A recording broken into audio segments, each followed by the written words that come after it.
Hey, welcome back. Today we're talking about how to buy a multifamily property with no money down, crafting compelling offers.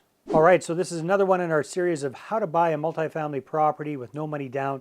Today we're talking about crafting compelling offers, and we're going to look at two really important things. Number one is the art of crafting compelling offers, and the second part is all about tactics to appeal to sellers. Stay tuned.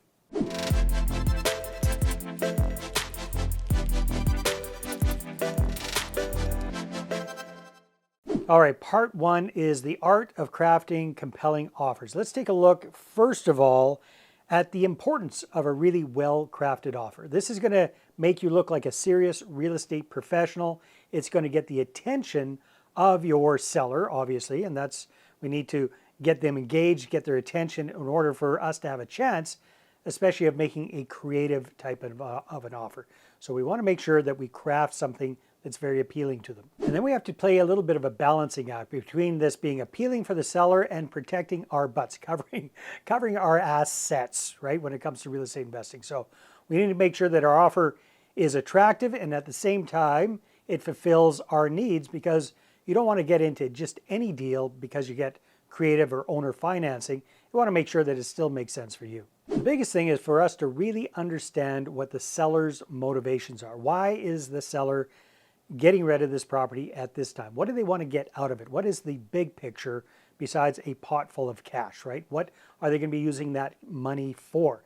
So the more we understand about their motivations for selling, the more appealing we can make that offer, while at the same time we can keep ourselves from overspending or getting ourselves into hot water and trouble. At the end of the day, you want to make sure that it's an appealing offer and that you protect your own interests. So make sure that your offer covers all of the important points for the seller, and you've got some wiggle room there for yourself. You can get out of that offer, get out of that contract, if upon doing due diligence you realize you really don't want that property after all. So make it a combination of appealing and protective for you. And then last but not least, when it comes to creating a compelling offer, you have to polish up your negotiation skills, right? You need to be able to talk face to face, knee to knee, eyeball to eyeball with a prospective seller.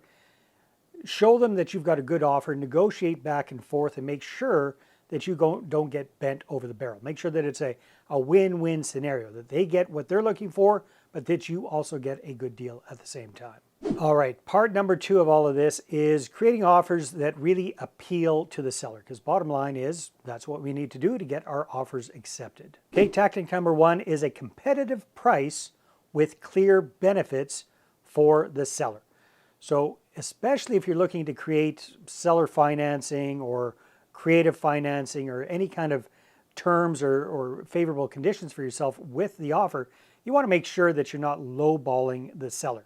You want to make sure that you go in there with a good, fair price that still leaves some meat on the bone for yourself as the investor. So make sure that your offer is competitive, make sure that it is appealing, make sure that it works for them, that it works for you, and that you've got clear benefits for both parties, and that you've got a clear framework of exactly how things are going to work and what you're looking for and what you're able to offer that person as well.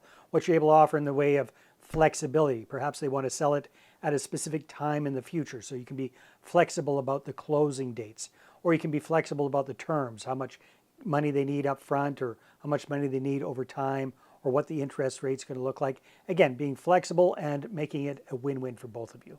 Tactic number two is make sure your offers are personalized and very well explained. So don't just pull out some standard contract of purchase and sale and fill in the blanks as you're going along. Meet with the seller first and then go back and create a personalized, customized offer for them in their specific situation. Make it feel, even though it might be a template that you're using, that you're filling in the blanks, do it off-site so that you can present it to them and kind of personalize it more, so it seems like you put it together specifically for them, taking into account exactly what they're looking for, taking into account exactly what you talked about with that seller. So make sure that it's super clear and then explain it, walk through it step by step by step with the seller, dumb it down, turn it into, you've got the legalese in your document, you've got the legalese in the contract, but explain it in everyday person speak. Tactic number 3 is all about flexible closing times. So sometimes sellers need more than the standard amount of time to leave the property. Perhaps they are living in the property. Perhaps there's some reason that they want to extend the timeline for closing. Make sure that you're flexible with that and work with them within what you're able to do and what they're looking for. Other times it might be that they really want to make it happen sooner than standard timing. So if you can make that happen as well, be flexible with your timing. Try to accommodate the seller as much as possible. Tactic number 4 is probably my favorite, and that is making multiple offers about the same property to the seller. So the psychology behind this is if you go to the seller with multiple different offers for that property, to them it kind of feels like they've got multiple different buyers vying for the property. So instead of it being a yes/no decision for them, it becomes more of a, oh, which one should I pick kind of a decision. So if you can make multiple different offers on that property, you're going to set yourself up for a lot more success. Now, how do you make multiple different offers? Well, it could be based on different contingencies. It could be based on different needs. So you could make a lower type offer that's all cash, quick closing. You could make a medium term type offer that is more standard pricing and standard closing, or you could make a perhaps even above asking price offer if you're getting the owner to do seller financing with 0% interest. There's lots of ways that you can make that work. So make it appealing. You know, you kind of got the low ball offer, and then you've got the above asking price offer, and either one of those will work for you and be a win for a potential win for the seller as well. Last but not least, tactic number 5 is all about the earnest money deposit, or the upfront deposit. So again, we're talking about how to get into properties with little or no money of your own. Doesn't mean you can't bring on a joint venture partner or private lender and use their money to close on the deal. So the more money you have to put up as an earnest money deposit, the more seriously the seller is going to take your offer, right? So for example, if you're buying a $500,000 property and you show the seller that you're willing to put up a $50,000 earnest money deposit, that's going to get their attention. So the more that you can put in, the more serious they're going to take you.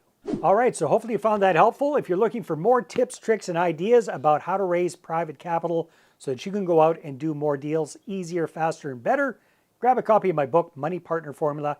Get it at investorattractionbook.com or click on the link in the description below.